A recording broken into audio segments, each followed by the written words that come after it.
રાજકોટ સહિત સમગ્ર ગુજરાતમાં ગરમીનો કહેર વધતો જઈ રહ્યો છે। માર્ચ મહિનામાં જ 41 ડિગ્રીને તાપમાન પાર કરી ગયું છે, જેના કારણે હીટ સ્ટ્રોક અને ડિહાઇડ્રેશનના દર્દીમાં વધારો થયો છે।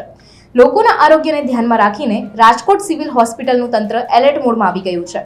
હીટ સ્ટ્રોકના દર્દીઓ માટે 20 બેડનો અલગથી વોર્ડ તૈયાર કરવામાં આવ્યો છે, જ્યાં તાત્કાલિક સારવાર માટે ડોક્ટર અને નર્સ 24 કલાક તૈનાત રહેશે।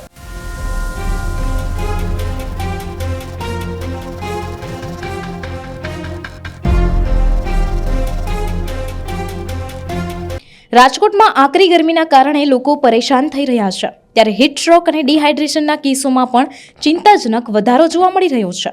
આ પરિસ્થિતિને પહોંચી વળવા રાજકોટ સિવિલ હોસ્પિટલ દ્વારા ખાસ તૈયારીઓ હાથ ધરવામાં આવી છે।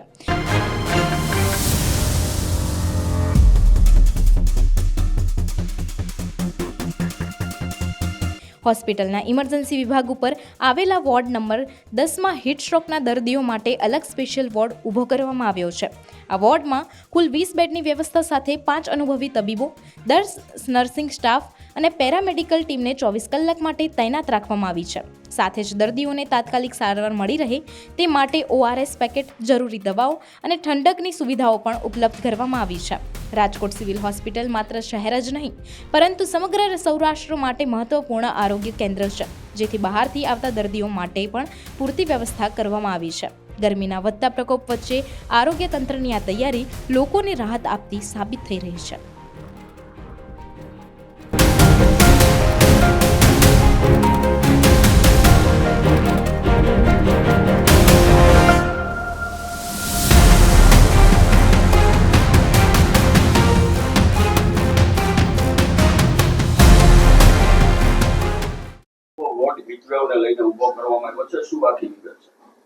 અહીંયા છે ને ઇમરજન્સી વાર્ડનો ઉપર છે મેડિકલ વાર્ડ 10માં એક નવો વાર્ડ સ્પેશિયલ રાખવામાં આવેલ છે, એને 20 બેડની અલગથી તૈયારી કરવામાં આવેલ છે અને એમાં છે 10 નર્સિંગ સ્ટાફ અલગથી રાખવામાં આવેલ છે અને 5 ડૉક્ટરો સ્પેશિયલ તૈનાત કરવામાં આવેલ છે।